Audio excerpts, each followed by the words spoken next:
यह कहानी उत्तर प्रदेश के संभल जिले की एक ऐसी दिल दहला देने वाली घटना पर आधारित है जिसने पूरे इलाके को हिला कर रख दिया। लोग आज भी इस घटना को याद करके सिहर उठते हैं।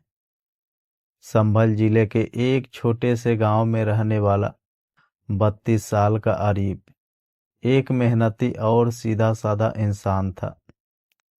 वह अपने परिवार के साथ खुशहाल जिंदगी जी रहा था। उसकी शादी लगभग 5 साल पहले नाजिया नाम के लड़की से हुई थी। शुरू शुरू में सब कुछ ठीक था, लेकिन समय के साथ उनके रिश्ते में दरार आने लगी। गांव के लोगों के अनुसार नाजिया का स्वभाव थोड़ा अलग था। वह अक्सर मोबाइल पर किसी से बात करती रहती थी और घर के कामों में भी कम दिलचस्पी लेती थी। आरिफ को यह बात खटकती थी, लेकिन उसने कभी खुलकर कुछ नहीं कहा। वह अपने परिवार को टूटने से बचाना चाहता था। धीरे धीरे आरिफ को शक होने लगा कि उसकी पत्नी का किसी और के साथ। एक दिन उसने नाजिया का फोन चेक किया तो उसमें कुछ ऐसे मैसेज मिले जिससे उसका शक यकीन में बदल गया। इस बात को लेकर दोनों के बीच कई बार झगड़े भी हुए, लेकिन नाजिया अब अपने फैसले पर अड़ी थी। उसने अपने प्रेमी सलीम के साथ मिलकर आरिफ को रास्ते से हटाने की साजिश रच डाली।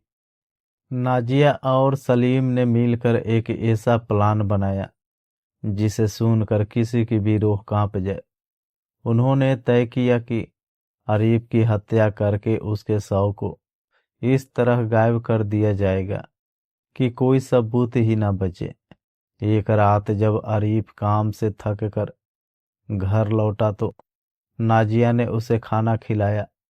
खाने में उसने नींद की गोलियां मिला दी थी। कुछ ही देर में आरिफ गहरी नींद में चला गया।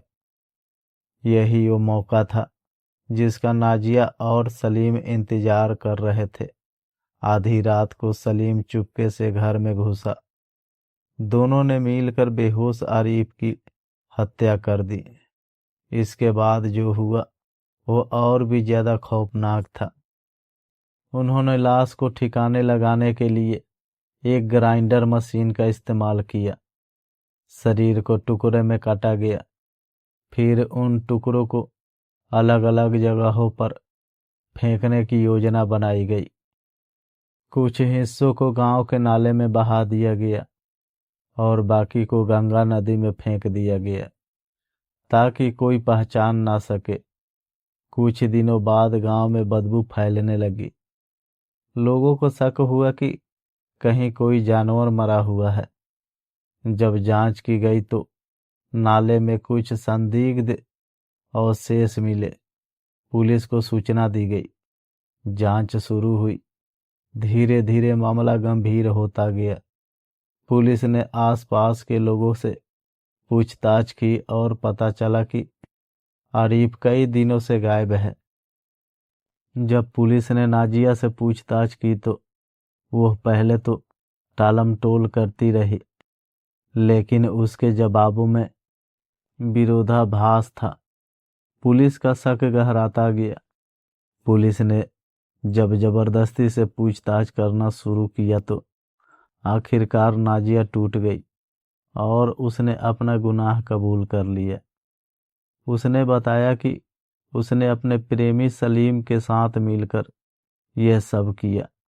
पुलिस ने तुरंत सलीम को भी गिरफ्तार कर लिया। दोनों की निशानदेही पर कई जगहों से सबूत बरामद किए गए। इस घटना के बाद पूरे गांव में डर और गुस्से का माहौल बन गया। लोग हैरान थे कि एक पत्नी इतनी बेरहमी से अपने पति की हत्या कैसे कर सकती है। हर किसी के मन में एक ही सवाल था, क्या इंसान इतना निर्दयी हो सकता है। पुलिस ने दोनों आरोपियों के खिलाफ हत्या और सबूत मिटाने का मामला दर्ज किया। कोर्ट में केस चला और दोनों को उम्र कैद की सजा मिल गया। दोस्तों, अगर आप भी ऐसा क्राइम स्टोरी सुनना पसंद करते हैं तो मेरे वीडियो को लाइक करके चैनल को सब्सक्राइब कर लीजिए।